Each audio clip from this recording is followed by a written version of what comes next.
Okay, I think most people have been assigned now, so I think we can get started. Good afternoon, everyone, and welcome to those of you who have just joined us for this session. My name is John Trier. I'm a research fellow here at BIICL, and I'm delighted to be chairing this panel on the role of NGOs in international law.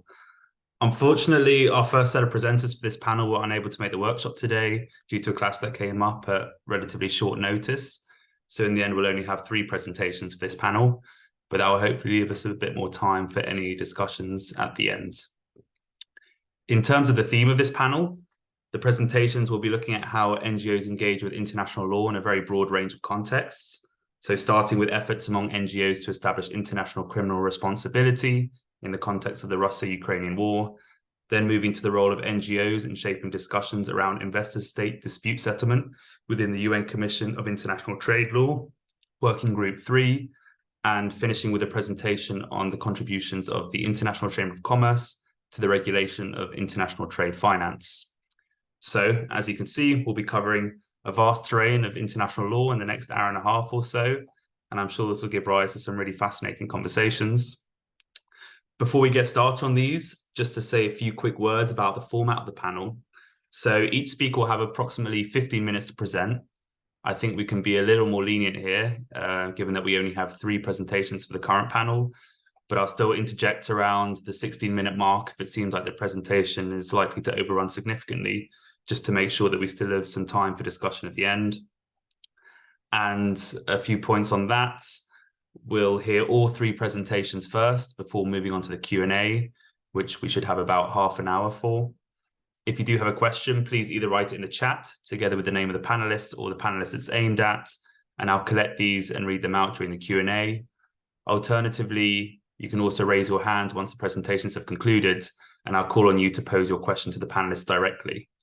And I would also like to emphasize that the panelists are very warmly invited to ask each other any questions that they may have to help facilitate discussions across the different presentations.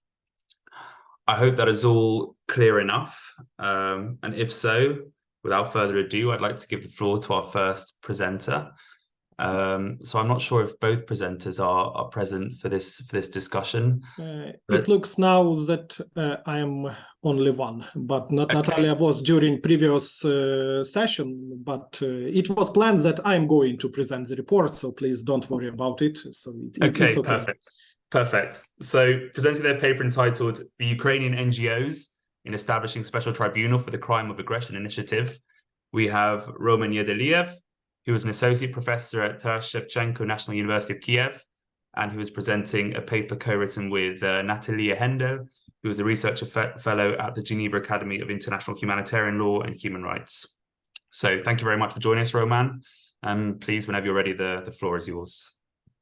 Yeah, dear colleagues, dear organizers, first of all, I'm very grateful for the possibility to share our thoughts on this topic, and thank you for organizing such an important workshop about non-state actors and international law. It seems to be extremely important topic, and I see further development of international law exactly in such non-state actors' participation. Yeah, because currently living in a state-centered world, yeah, we see where we can find ourselves today, and that something is wrong.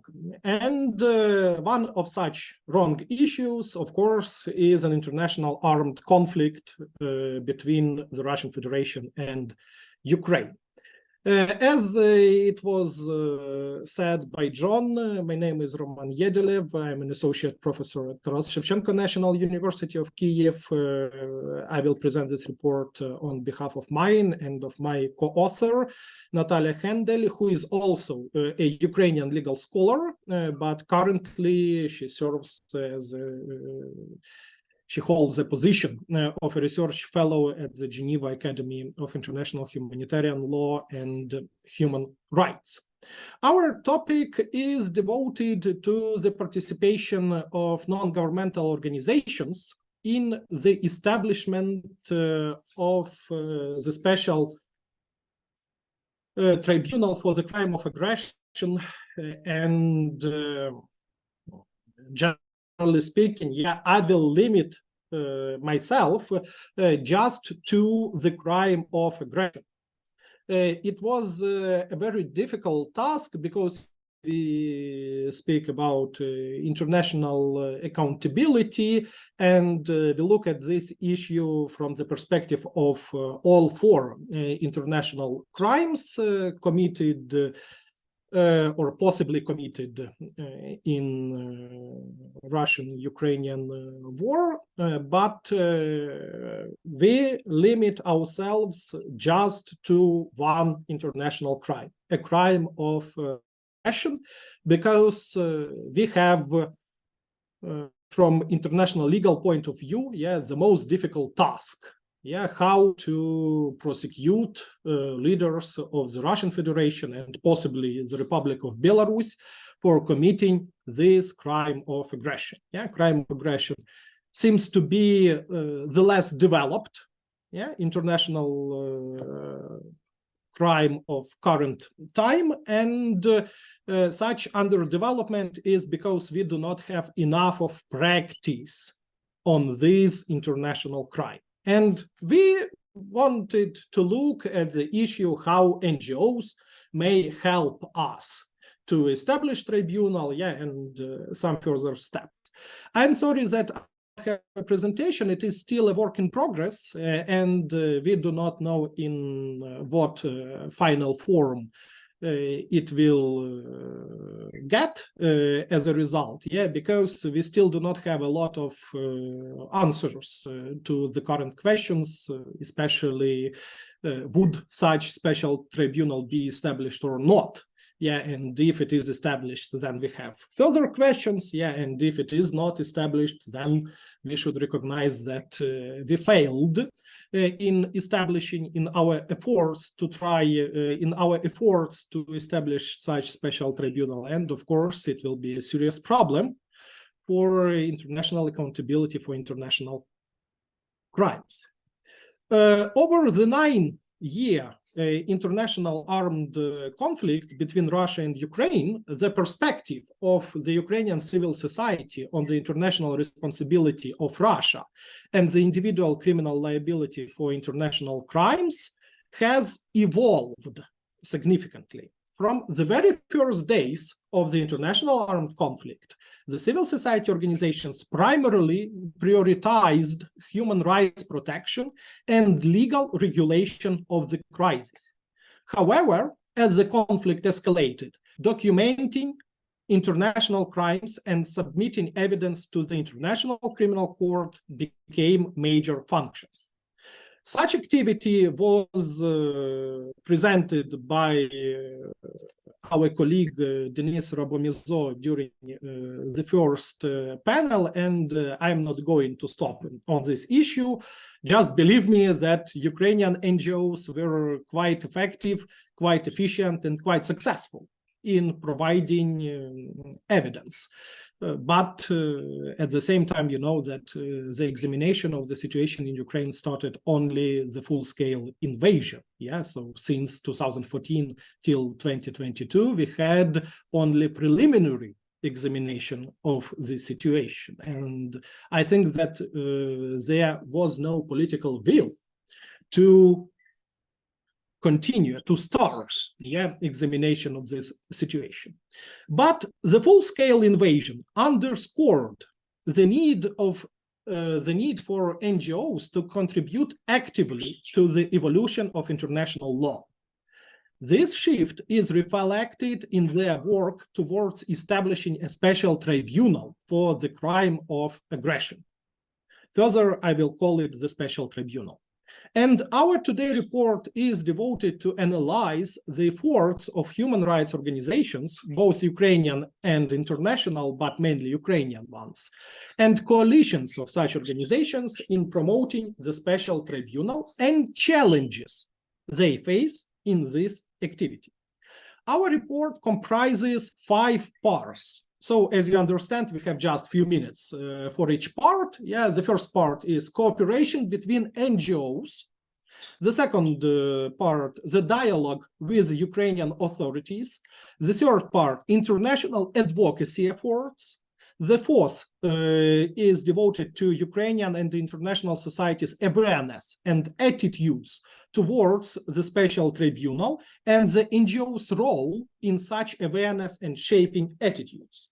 And the last part is about further international legal work of NGOs in establishing the special tribunal. Yeah, for example, participation in drafting the statute or something like that. It should be emphasized that working with each of these groups requires a special approach, and we'll try to show efforts taken, and we'll try to define challenges NGOs have to overcome. Let's start from the cooperation between NGOs.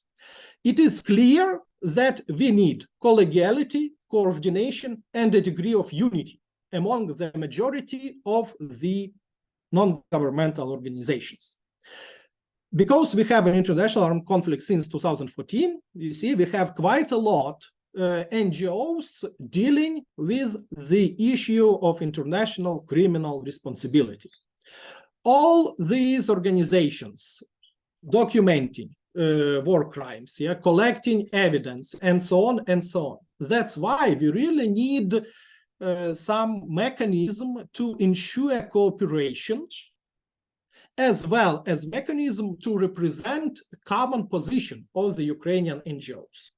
In Ukraine, after the full-scale invasion, two coalitions of NGOs were established. Ukraine 5 AM coalition and the Tribunal for Putin initiative. From one point of view, you understand that if we have two coalitions, it may be competition between them.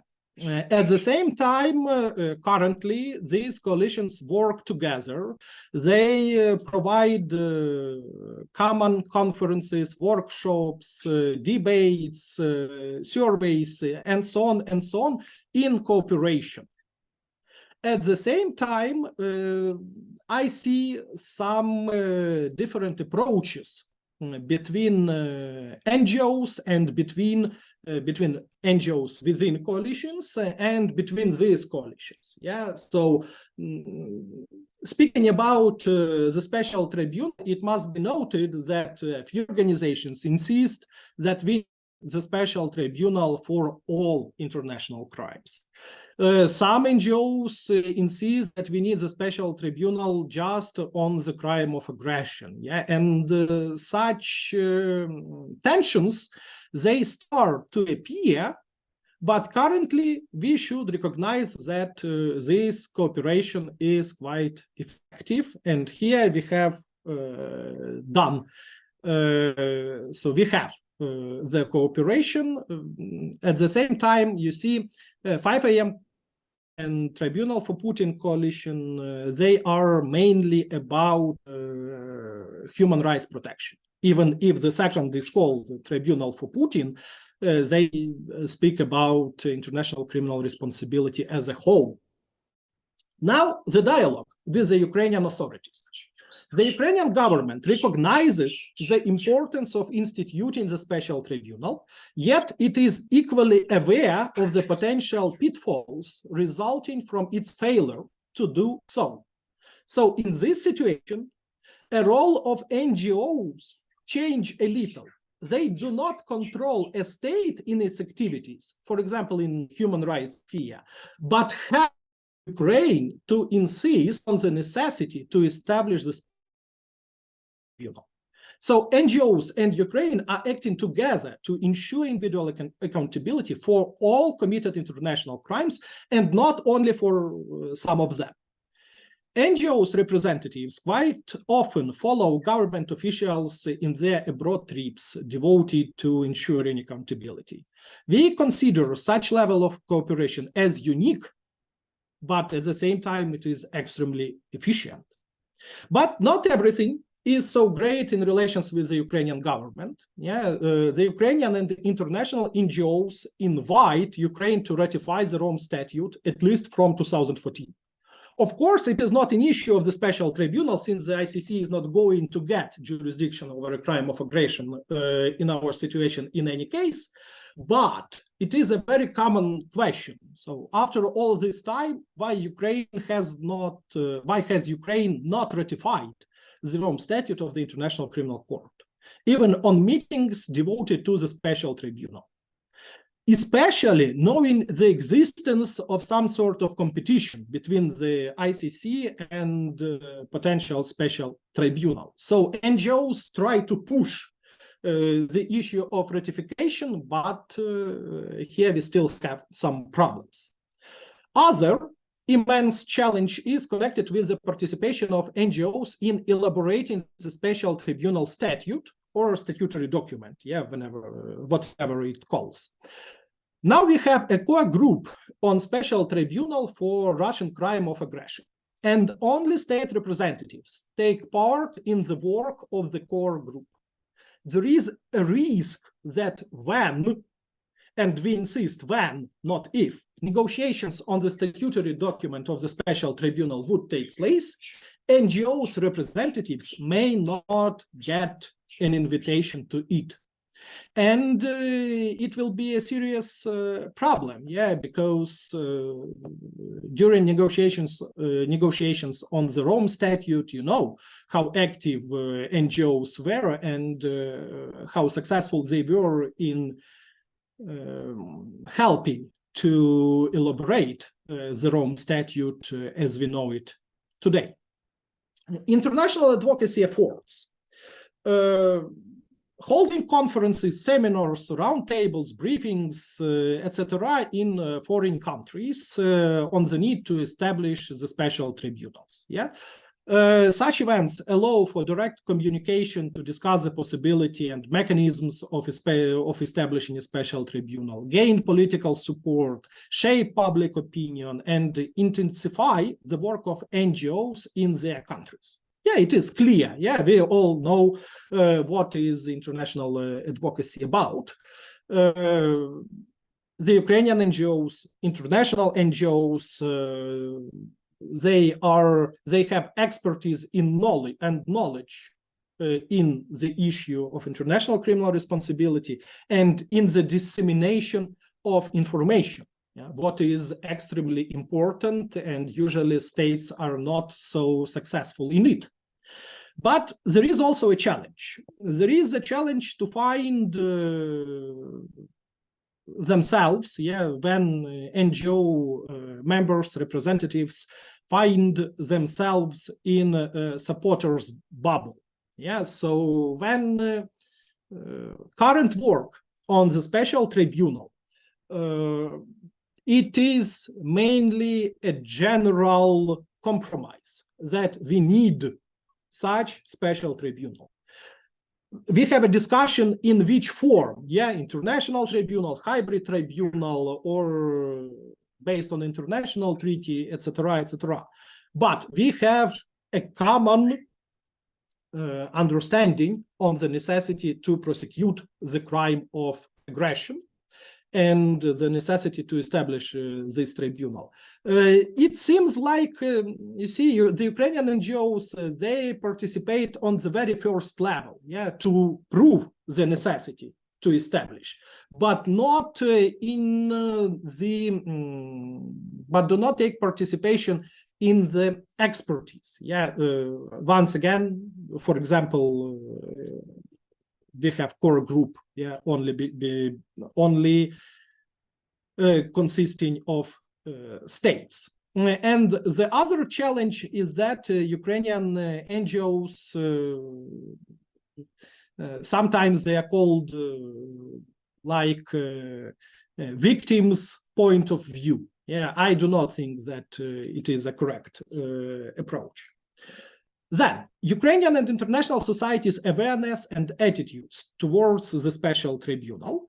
In democratic states, political will depends on the will of citizens, because they are going to vote for this or that party. And Ukrainian NGOs, they try to shape attitude of Ukrainian international societies and to disseminate knowledge about the special tribunal. A challenge in this issue is that some surveys are a little tricky in its nature. Yeah, because if you simply ask, do you support an establishment of the special tribunal to prosecute Putin? Of course, the majority of people answer yes.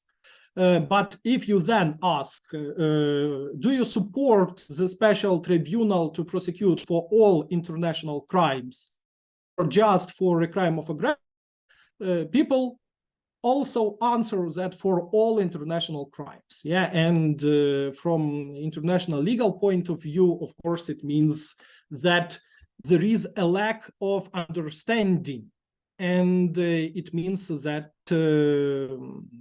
I don't know exactly how to provide enough legal expertise, yeah, for ordinary citizens to understand the difference between the crime of aggression, war crimes, and a crime of genocide and crimes against humanity. So here we have a next challenge. And the last, just a minute, yeah, it is legal work on the establishment of the special tribunal. Yeah. Now we have a lack of it. So the Ukrainian NGOs say that we need the special tribunal. We need the special tribunal to overcome immunity of the head of Troika members. We have to ensure responsibility for all international crimes, but we do not have one exact approach to what this special tribunal should be, on what principles its activity should be based, and so on. So here, you see, I cannot say that NGOs are trying to shape international law. Yeah, they try to insist, they try to prove that we need reshape of international law, but how to do it, it is a serious problem. And I hope that we'll get a possibility to at least to try to guarantee NGOs' participation in shaping international criminal law. That's all that I wanted to mention. We have a new case, yeah, and this case may influence further development of international law, and there is one more chance to show that international law may be not only state-centered, yeah, but also non-state actors may play an important role in it. Thank you very much. Thank you so much, Roman, for that presentation. It sounds like you have a truly fascinating project developing here, and I'm sure there will be a lot of questions from the participants on the theme and on the approach that yourself and your colleague have adopted in researching these efforts to promote the Special Tribunal. However, before hearing these questions, we will now shift the focus to our two remaining presentations, which are looking at different ways in which NGOs engage with specific areas of international economic law. So here we'll be starting with a presentation by Jean-Michel Massou, who is assistant professor at Carleton University, and who will be presenting a paper entitled NGOs at UNCITRAL Group 3, a twofold contestation of ISDS reform. So many thanks for being with us here today, Jean-Michel, and whenever you're ready, the floor is yours. Thank you very much, John. Let me just check if I can share my slides here.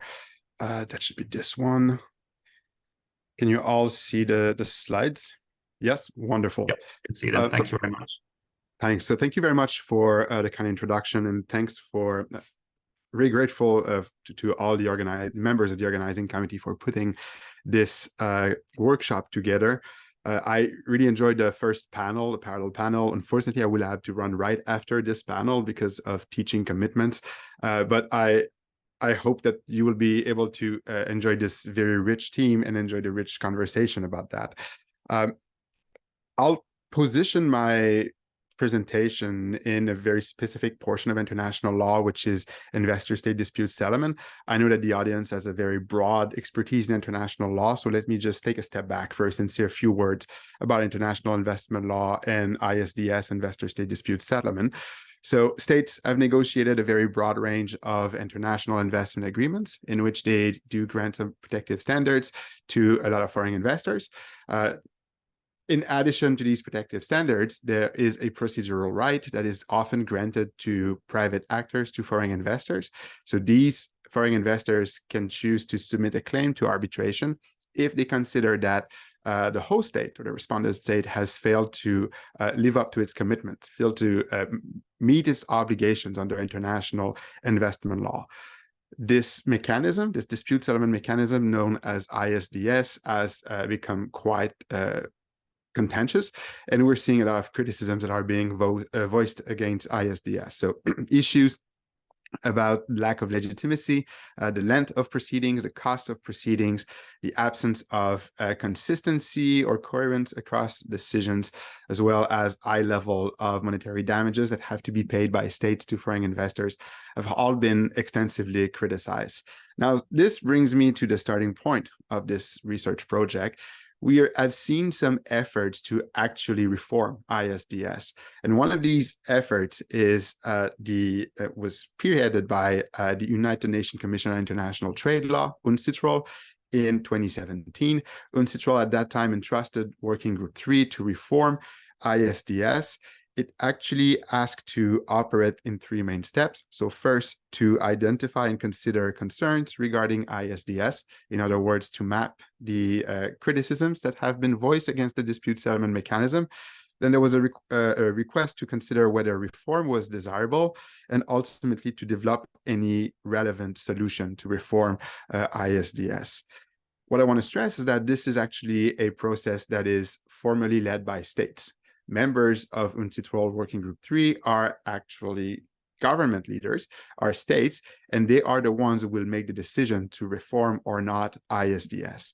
Having said that, from the very beginning, the process was extended to a broad range of stakeholders. So we are seeing a lot of states and non-state actors that have chosen to actually participate in the reform process through the submission, through the provision of written submissions.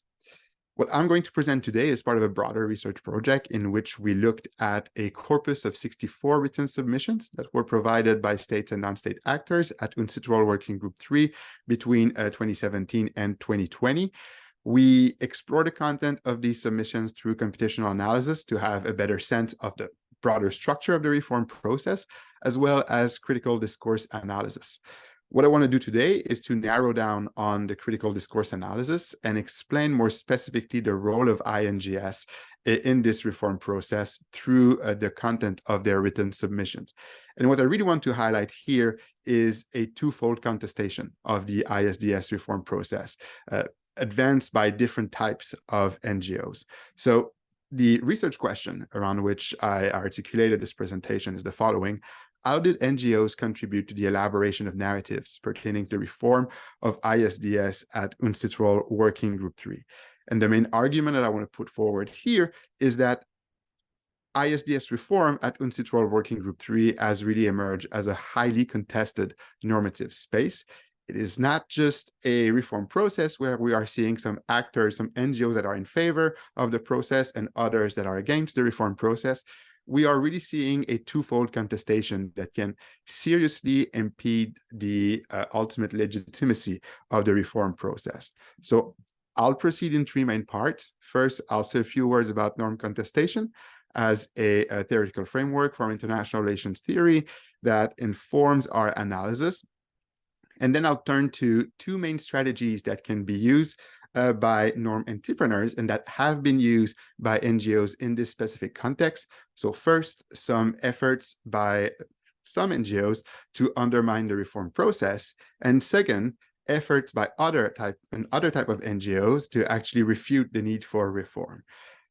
So let me say a few words about our theoretical framework. So to a certain extent, this is an interdisciplinary project. We rely on international relations theory to frame a little bit what we want to demonstrate. Norm contestation can be positioned in a broader sphere or the broader stream of international relations theories known as constructivism. It is a broad theoretical framework that posits that international norms are socially constructed, and it emphasized the mutual constitution between norms and actors. So on the one hand, international norms will have an impact on the conduct and the behavior of international actors, and on the other end, we're seeing a lot of state and non-state actors being able to actually shape the content of these international norms and the implementation of these international norms. When we look at the stream of literature in constructivism and international relations theory, we find some work that highlight the role of norm entrepreneurs. These are actors that are actually trying to persuade other actors to adopt new norms. So this type of work really focuses on the life cycle of norms, looking at which actors are actually playing a key role, especially when initiating the whole process to put forward these new international norms. And in addition to this, we have perhaps a more critical stream of literature where we talk about norm entrepreneurs and norm contestations. So the idea here is that there are some norms or some actors that can actually prefer to preserve status quo, and that might deploy some efforts to actually limit the emergence of these new norms. So two leading authors in constructivism have argued, and I'm pointing here to a paper by Martha Fillmore and Catherine Sicking in 1998, that new norms never enter a normative vacuum, but emerge in a highly contested normative space where they must compete with other norms and perceptions of interest. And in addition to this, I'm referring here to a definition by Alan Bloomfield in a paper that was published in 2016 of norm entrepreneurs, which refer to actors who defend the entrenched status quo against challengers, so against norm entrepreneurs. More specifically, and that's the portion of the theory that is useful for our work here, there are two forms of action or two strategies that can be used by norm entrepreneurs. First, they can seek to undermine the emerging norms, articulating that there are some inherent problems that are not solved by these new norms, and they might also refute the need for new norms. So really trying to preserve status quo, highlighting that there's just no need to address any problems, no need to actually develop new norms. We apply this research, this theoretical framework in the research project, basically to highlight the role of of NGOs as a norm entrepreneurs. So just to be clear, there are some states that can be considered as norm entrepreneurs regarding the reform of ISDS. You might be aware of the effort deployed by the European Union to establish a multilateral investment court, which would differ from the ad hoc tribunals in ISDS. There are some states that can definitely act as norm entrepreneurs as well. So some states like Brazil, South Africa, that are clearly opposed to ISDS and that have used the ISDS reform process at UNCITRAL Working Group 3 to articulate their position. But what I want to focus on here is the existence of two different strategies that have been adopted by two different types of NGOs to really highlight how ultimately ISDS reform at UNCITRAL Working Group 3 is something that can be considered as a highly contested normative space. So first strategy, we're going to focus on undermining the reform. There are some NGOs that I will refer to as public interest NGOs that have really highlighted the problems underlying the current reform process. So some of these NGOs have a more specific expertise in international investment law. There's the Columbia Center for Sustainable Investment, for example, or CCSI, that is known as an organization that, and I quote from their website here, works to strengthen the sustainable development potential of international investment and to ensure that international investment is mutually beneficial for investors and the citizens of recipient countries. Other NGOs do not have a specific expertise in international investment law, but focus on broader themes like the protection of the environment, the promotion of sustainable development, and so forth. So we've seen submissions by NGOs like Lion Earth, for example, an environmental charity that is broadly dedicated to protect life on Earth. We've seen submissions from think tanks like the International Institute for Sustainable Development, and so forth. What I want to stress is that when we look at the narrative and the content of the submissions by these NGOs, we're really seeing efforts to demonstrate fundamental issues regarding ISDS and even regarding international investment law that are not fully taken into consideration through the reform process. So here I chose an excerpt from a written submission that was published in May 2018 by CCSI, so the Columbia Center for Sustainable Investment. Basically, what it highlights is that ISDS is not working well, and that we should actually use the reform process that has been established or elaborated at UNCITRAL Working Group 3 to ask important questions. So we should not actually try to just fix some specific problems, some procedural problems. We should actually have more important discussions about what objectives we're trying to achieve with the system, with international investment law as a whole, or and as well as what dispute settlement system is best suited to for advancing these objectives. So not just talking about the procedural aspects of ISDS, but really highlighting that there are fundamental elements related to international investment law that are not taken into consideration in the reform process. In addition to it, I wanted to include an excerpt of a submission by Public Citizen that really highlighted the fundamental unfairness of ISDS, the fact that it grants a powerful class of interest, extraordinary commercial rights. So what we're seeing here is not just a matter of being in favor or against the reform process. It really is a matter of highlighting how the current reform fails to address this fundamental unfairness of ISDS and international investment law. In addition to this strategy, there are other NGOs that I'll refer to as NGOs that represent the interests of the arbitration community, or perhaps private interest NGOs, that have actually participated in the reform process, mostly to refute the need for reform. Before delving into this strategy, I should also mention that we can see some private interest NGOs that have also sought to undermine the reform process, and that have used the first strategies, mostly to highlight that there are some problems that have been unforeseen by the promoters and the norm entrepreneur of the reform process. So some organization highlighting problems that we might face with respect to decisions resulting from the Multilateral Investment Court. This would fall mostly in the first category. What I want to focus on here is how some private interest NGOs have really used their submissions in order to refute the need for reform. So again, here I'll focus on some very specific NGOs. There's a group of, there's an NGO that is known as the Corporate Council for International Arbitration Group, CCIAG, that has actively participated at UNCITRAL Working Group 3. It is an association of corporate councils from various multinational companies focused on international arbitration and dispute resolution. There is also a think tank known as the European Federation for Investment Law and Arbitration, or EFILA, that has participated in the reform process to a great extent, submitting various written submissions to this reform process between 2017 and 2020. There are some private interest NGOs that have actually demonstrated a form of openness to some form of reform, but very, very narrow possibilities. So the CCIAG that I mentioned before, for example, supported the adoption of a code of conduct for arbitrators, or the idea of regulating third-party funding. But most of the time, when these NGOs have participated in the reform process, they have actually refuted the need for reform. And here I wanted to use two excerpts from a submission by EFILA, so the European Federation of Investment Law.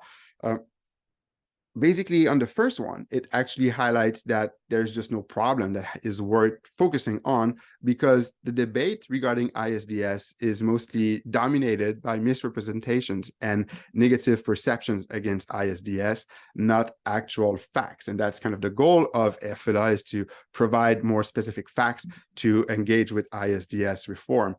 And then in the same submission, EFILA considers that ISDS system works, and that if we're going to actually reform ISDS, it has to be within the currently existing institutions. So clearly not establishing a new multilateral investment court in order to address this issue. So what I want to focus on here is that this type of submissions is not just about being against the reform that is undergoing at UNCITRAL Working Group 3. It is really about refuting the clear need for reform, suggesting that ISDS is working well and that there's just no major problem that is worth tackling.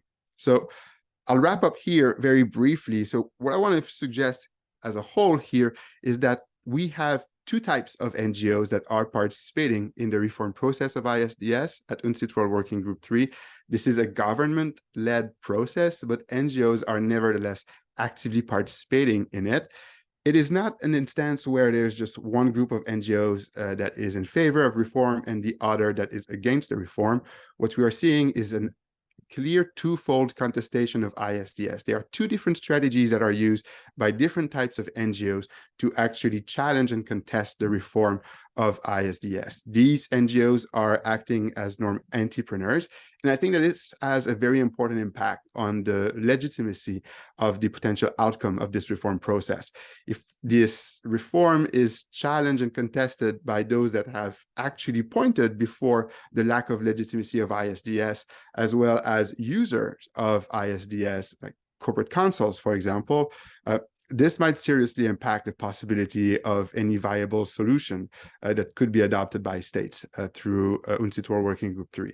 So I'll stop here. I'll stop the sharing of my slides, and I'm happy to take any questions that you may have. Thank you very much for that, Jean-Michel. That was all very clear. And thank you for the primer on dispute settlement and international investment law as well. As a non-expert, I found that very helpful, and I'm sure I'm not the only one in that respect. We'll now turn to our final presentation. So we'll be hearing from Andriy Zharikov, who is a senior lecturer at the University of Plymouth, and who will be presenting a paper entitled "The International Chamber of Commerce and its Role in the Development and Harmonization of International Trade Finance Regulation." Thank you for joining us, Andriy. I see, okay, you have your presentation there. That's working well. So whenever you're ready, the floor is yours. Yes, thank you, John.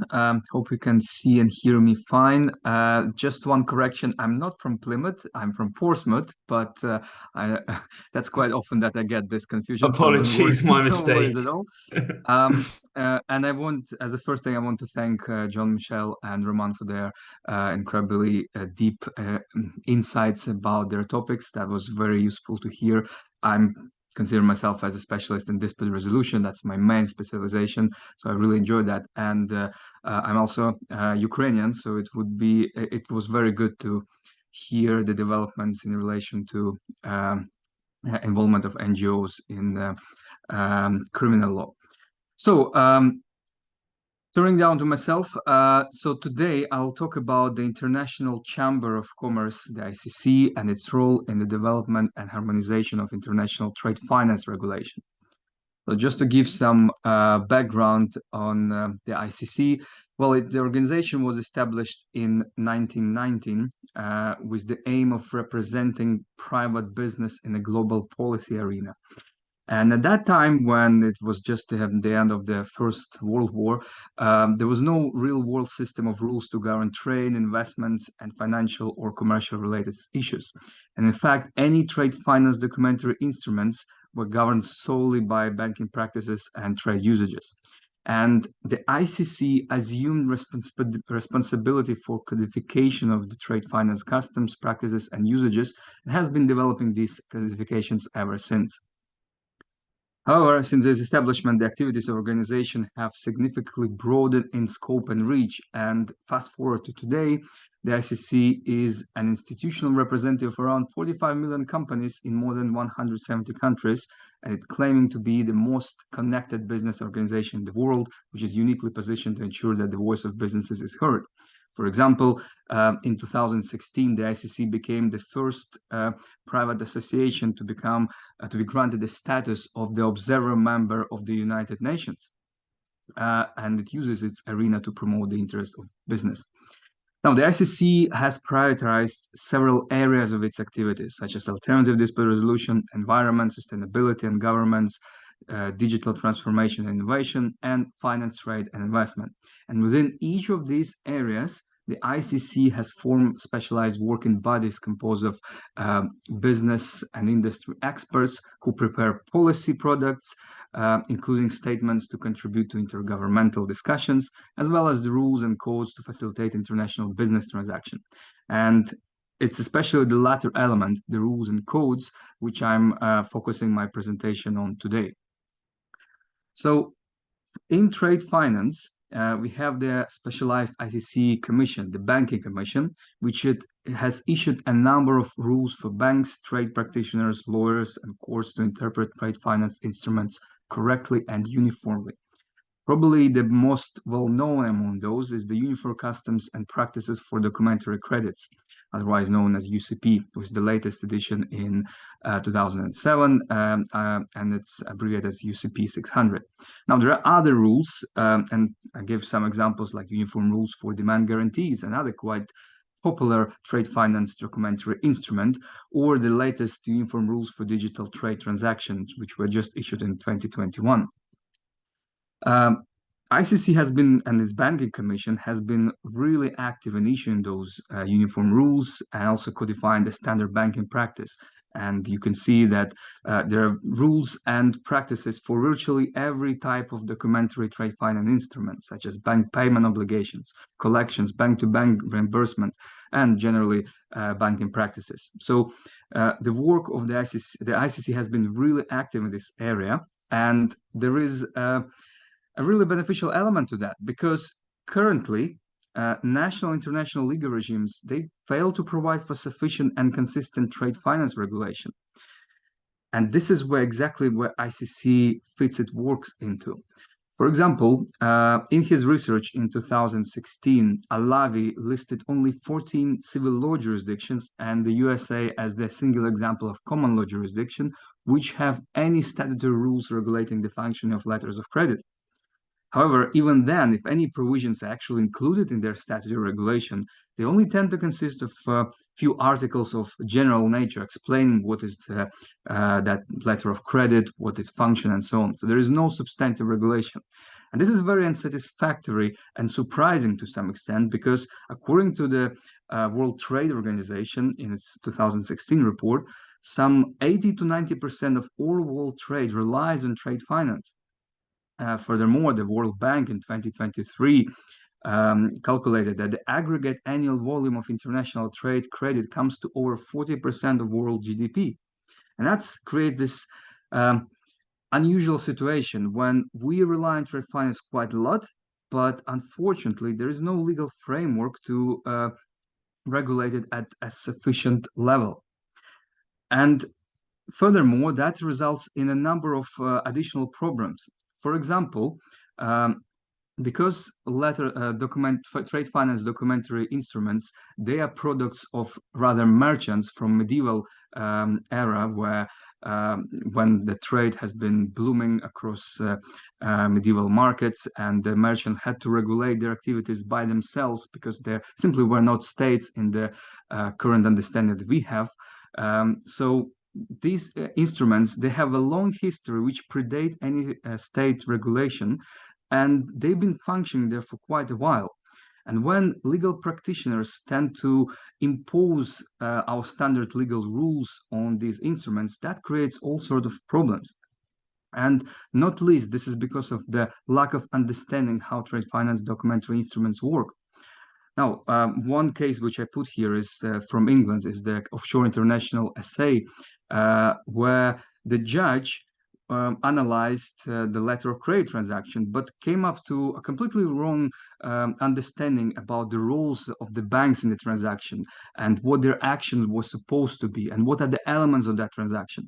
Nonetheless, the judgment was rendered, and it served as a foundation for all the subsequent case law for letter of credit transactions, not only in England, but in many other common law jurisdictions, which influenced the way how the instrument was regulated, or rather approached by the judiciary in different countries. Now, another common issue with the trade finance documentary instruments, that it's really difficult in practice to establish the governing law for that instruments in advance. And it's simply because in the course of the transaction, the place of performance may switch several times depending on the actions of the parties involved. One, again, illustrative example of it is from England, from Power Kerbal International case, where Lord Denning decided this case. He actually came up with an interesting conclusion and acknowledge the unique nature of letters of credit, saying that this is a unique trade finance instrument and it's not supposed to be regulated in the same manner as other aspects in commercial transactions. And it came up with a solution that the governing law of the letter of credit should be at the place of performance. In other words, where the documents presented in exchange of a payment. And this position solidified in English law for more than 35 years. And even in Rome Regulation 1, it was still represented as one of the exceptions to the general rule of the commercial law that the place of performance is where the debtor is resided. However, in 2017, this position, this judgment by Lord Denning was overruled by the Supreme Court in the Taurus Petroleum case.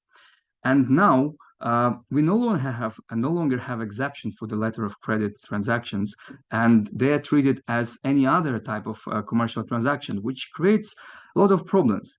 Now, this decision has been highly criticized, and it was a rather contested decision in terms of majority 3-2 of the Supreme Court judges who decided to overturn the position in Power Kerbal.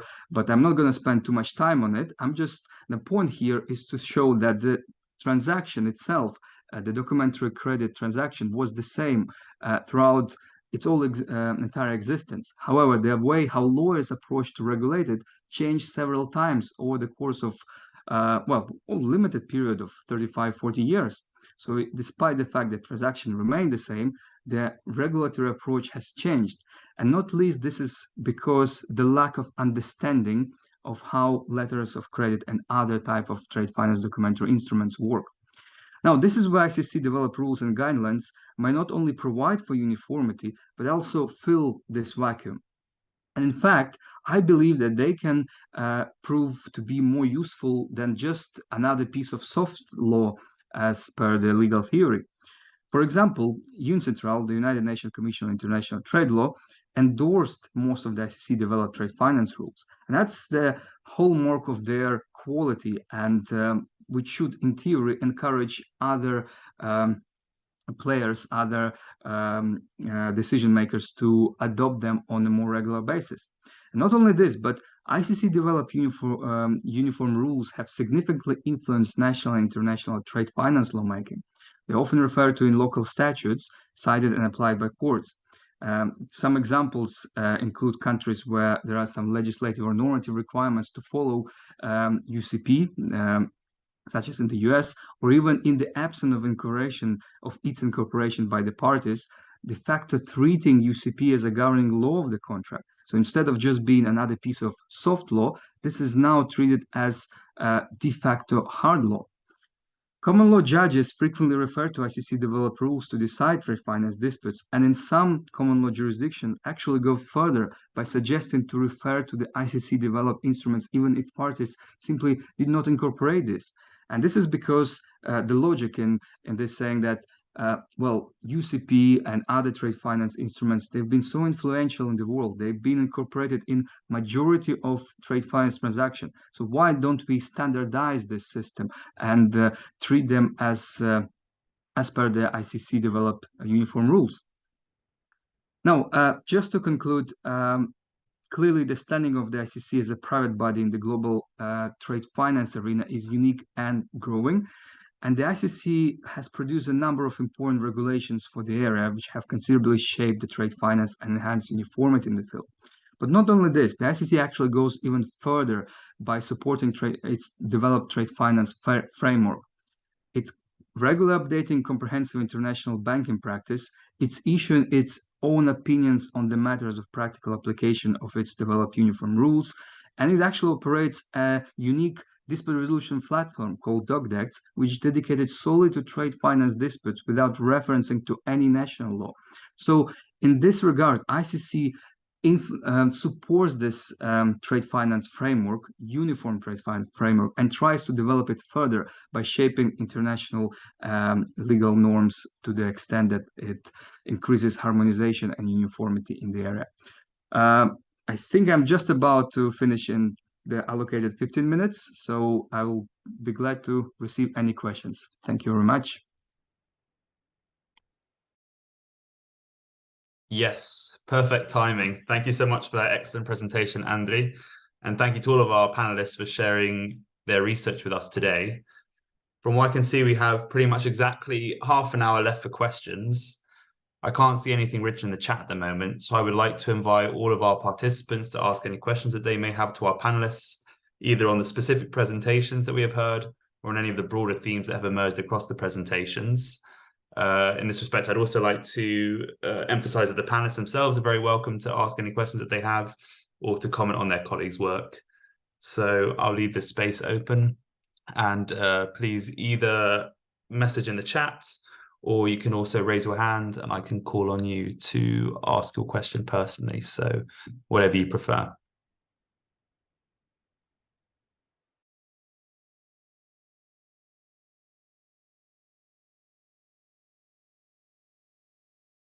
So Andriy, I see you have a question if you'd like to kick off. Yes, I have a question to Jean-Michel about NGOs. I wonder if there is any push for NGOs representing local communities to be more active participants of the process of reforming the ISDS, because that's one of the main criticisms, that ISDS framework now addresses local communities' needs. So I just interested in your views on this. Sure. John, do you want me to answer this directly? Please, yeah. Yeah. Absolutely, go straight ahead, yeah. Okay, perfect. Thank you very much, Andriy, for this great question. I'm not aware of any NGOs that expressly represent the interest of specific communities, but clearly a lot of the broader public interest NGOs that I mentioned, including the CCSI, has definitely endorsed this criticism of ISDS and highlighting that the voice of local communities is not currently taken fully into consideration in ISDS, and that this is a major problem. This is something that that we can see in a lot of their submissions. I've used only one submission of CCSI for the purpose of this presentation, but CCSI has authored or co-authored, I think, more than 7 submissions, and there are a lot of these submissions that are co-authored with the International Institute for Sustainable Development, for example, or Client Earth. So we're seeing a broad range of NGOs that are definitely taking into consideration this aspect and putting that forward. Absolutely. Perfect. Thank you very much. Okay, we have another question here from Rigmor. Sorry if I'm getting your name wrong.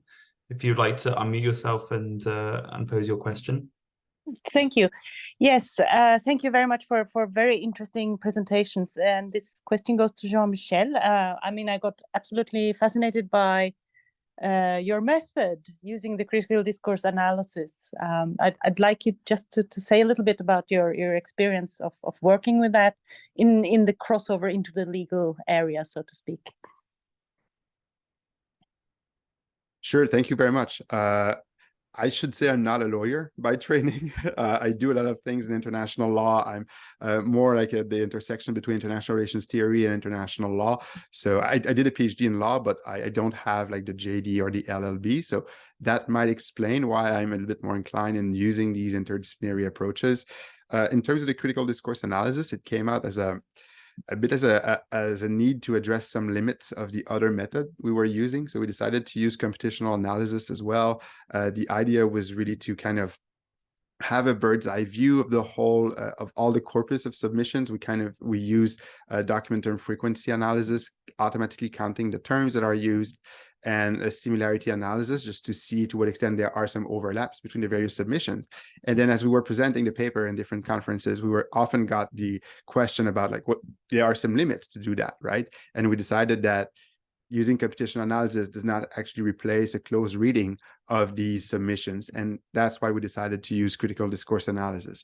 So the way we did that is that, and by we, I should emphasize the work of two research assistants, one at Carleton University, the other at McGill University, who did a lot of work coding these submissions and looking at recurring themes. We also asked them to look at any instances where there are inherent relations of power that are put forward.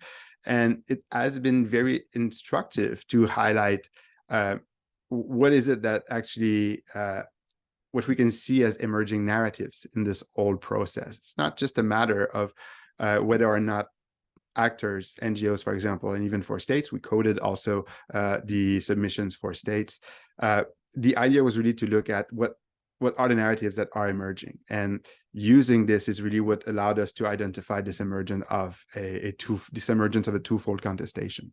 So was not the first time that I was using critical discourse analysis. It's something that I think has a lot of value, especially in looking at the negotiation of specific international norms, looking also at the implementation of norms. In the past, I used that with some individuals who were involved in the elaboration, for example, of the UN Guiding Principles on Business and Human Rights. I think it's a method that is definitely useful and that can bring a lot of value in our understanding of how law is actually negotiated and how law is implemented. Does that make sense in terms of your question? Absolutely, absolutely. No, I mean, I did my PhD, 11 years ago, and I came, so to speak, from the media research area. So I'd been working on discourse analysis, but then when I crossed over into law, I couldn't bring the method with me at the time, so that's why I got so excited to see that it still should be possible, and as you explained it, enriching, right? Hopefully there will be more cross fertilization between disciplines. Absolutely. There was, if I may hang on to this a little bit, I've been looking at a few cases from the European Court of Human Rights, and I'm not into trade law or anything like that, so I'm purely into human rights and possibly crossover into IHL. But there seems to be an indication that the European Court of Human Rights starts looking into context. It comes in through the rule of law narrative, right? And that's when I started thinking about critical discourse analysis again. Is that something we should consider a bit more? Absolutely. I mean, seeing this as a method for judicial interpretation is quite far, I think, but definitely something, as far as research is concerned, it adds value. And hopefully if some tribunals and courts are doing this, then I'll be a very happy researcher. Thank you ever so much. Thank you so much for that question and for that response, Jean-Michel. I've seen that we have a question in the chat for Roman, so I'll just quickly read this out so everyone knows what it's about. So it says, thank you very much for the question. 2 questions for Roman. Thank you very much for the presentation. Sorry, 2 questions for Roman. The first is, have Ukrainian NGOs been talking to any foreign governments or international organizations to garner their support in establishing the special tribunal? That's the first question. And the second question was, how would the work of the special tribunal impact on the operations of the ICC? Do you envisage the need for them to coordinate their work? Yeah, thank you. Thank you very much for your questions. About the first one, you see, we have an NGO who won the Nobel Peace Prize last year, Center for Civil Liberties, and it really helps to coordinate support, and of course, you see, quite interesting, but it also influences international law, what also should be mentioned and I guess analyzed. Then cooperation with foreign governments, it is mainly in the form of providing grants and funds to the Ukrainian NGOs. It is a reality, yes, so we have a problem with it, and cooperation with foreign governments mainly is based on this topic. But once again, mainly with states who support Ukraine. and it is a serious problem, as I understand and as I see it. With international organizations, of course, with the United Nations, the Council of Europe, the European Union, once again, the Ukrainian NGOs try to use every possibility to promote the idea of the special tribunal. But once again, speaking in a complex of ensuring accountability. At one moment, it should be changed. Yeah, because you see, even your next question, yeah, about connection between the special tribunal and the ICC says that we have to separate these two issues and to say that we really need international accountability for all international crimes, and for the Ukrainian society, it would not be enough if Putin is prosecuted, for example, just for war crimes, yeah, as the ICC currently proposes. So, yeah, they have a lot of cooperation, and but at the same time, you see, there is such a strong connection between the NGOs and a state of Ukraine in this issue that sometimes NGOs really do what a state should do. Yeah, so I'm not sure that state delegated such functions to the NGOs, but once again, it is a current reality, and it is really interesting to research it, to what result would it bring us. About the second question, the ICC and the Special Tribunal. Of course, very, very, very difficult question. Of course, we need coordination, we need cooperation, because let's hope that in the nearest future, the ICC will have jurisdiction over the majority of crimes of aggression. Yeah, that states will join to the Kampala amendments, that no permanent members of the Security Council of the United Nations will commit crimes of aggression. And let's hope that one day we'll have a situation when the ICC. So let's hope that it would not be crimes of aggression, yeah, but from a legal point of view, that one day the ICC will have a general jurisdiction over the crime of aggression. Till now, yeah, when we do not have enough practice, of course, we need knowledge of the ICC, we need expertise of the ICC, we need, I don't know, a model of the office, of the prosecutor's office, yeah, in the special tribunal. And the special tribunal cannot exist in vacuum. Yeah, it should be implemented into the current structure of international criminal bodies. But how to do it? Yeah, it's a serious question, and I'm not sure that the NGOs, yeah, will play the vital role in this process, because we have a serious oppression. Yeah, so Ukraine is not going to agree on the hybrid tribunal because we have quite a lot of problems with overcoming immunity. What means impunity, yeah, with provisions of our domestic law, which prohibits establishing of special courts, and so on and so on. So we need cooperation, but once again, it is an issue of financing. Yeah, the ICC says that I have enough jurisdiction, and it is better to finance me than not to finance the establishment of the special tribunal. A lot of issues, not very legal, you see, at this very stage, but they have a strong connection with international law. Thank you. Perfect. Thank you very much for that question and for your answer, Roman.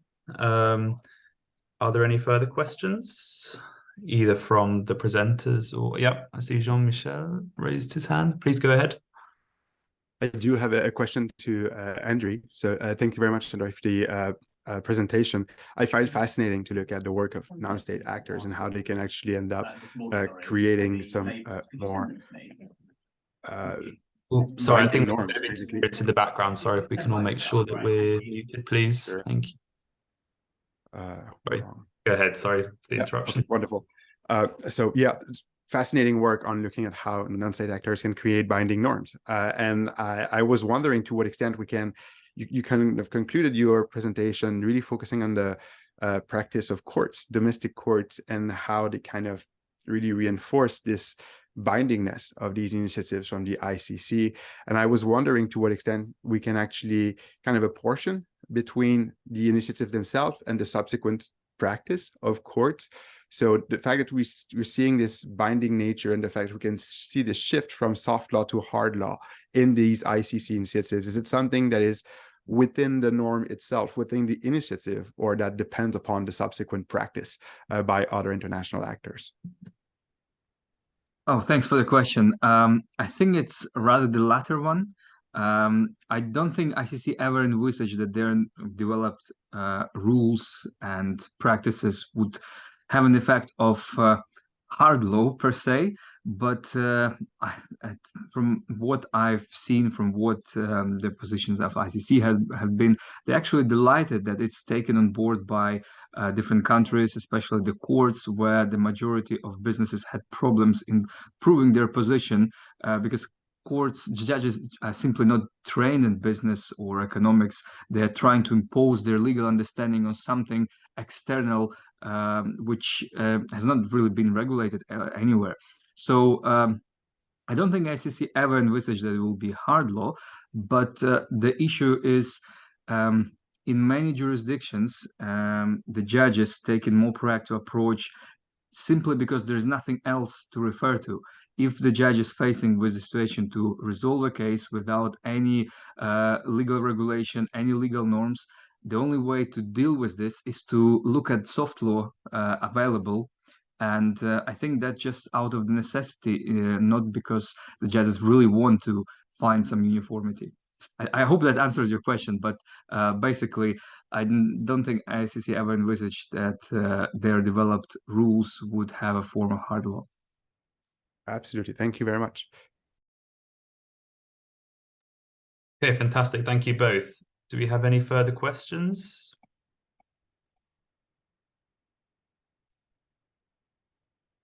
If not, I may abuse my position as chair to ask a question to Roman, if possible, about one of the points you made about NGOs shaping public attitudes. I thought this was a very interesting part of your presentation. I guess also goes back maybe indirectly to a bit what Andriy was saying about, or Andriy's question to Jean-Michel about representing local communities in the context of investor-state dispute settlement as well. And I was wondering if you could maybe expand a bit on that. So not just engaging with states and international institutions, but also trying to garner support amongst the wider public, and what you may have learned about this so far. I know the investigation's at its preliminary stages, but this was something that piqued my interest. Yeah, thank you. Thank you very much, John. So as for me, yeah, so current international law changes, and current international law depends more and more on ordinary citizens. Yeah, so in Ukraine, we really can feel it. Yeah, because after COVID-19, yeah, everyone was specialist in infectious diseases. Yeah, and during international armed conflict, everyone becomes expert in international law, international relations, and so on, including international criminal law and international humanitarian law. International law doesn't seem, for me, to be just a thing for few experts, few specialists, or government officials. Yeah, international law becomes a reality for each of us. Since the world becomes smaller and smaller because of globalization, so let's imagine a situation 30 or 40 years ago. Yeah, wars, they were not online as the current Russian-Ukrainian war. Of course, grave breaches of international humanitarian law, war crimes, they make a will to guarantee overcoming impunity, to ensure accountability, and so on. But societies usually do not know how international law works and how long usually it takes for international law to get some result or to guarantee its efficiency. And NGOs, at least they have to explain that there are no quick answers, but please do believe in international law, do believe in possibility to ensure accountability. NGOs may show that they are doing something, that something is happening, that states are still willing to prosecute international crimes, and so on and so on. How to find this balance? Because lack of understanding of international law and a great idea to make it efficient, I'm not sure exactly. You see, in Ukraine, I feel I'm really afraid that one day the Ukrainian society will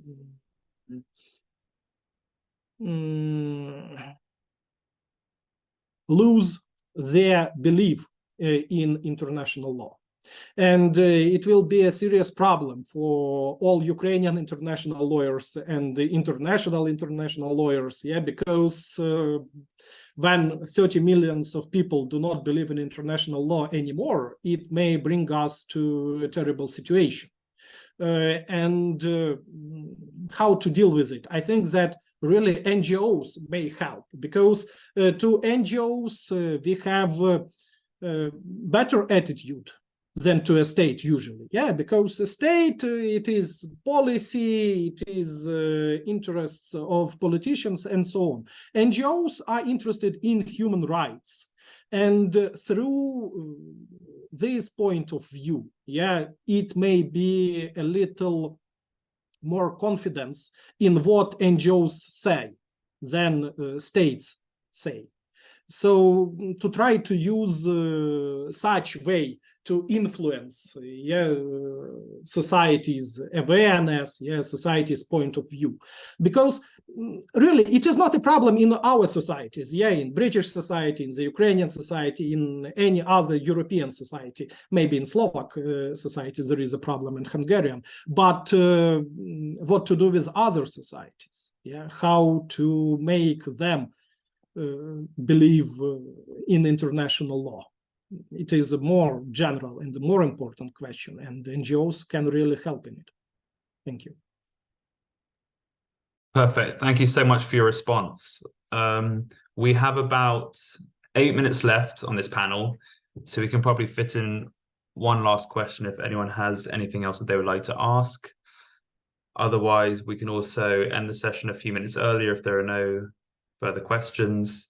I think the next one would be, the next parallel session starts at 3:45 UK time, so in about 20 minutes or so. So you can also enjoy a slightly longer break.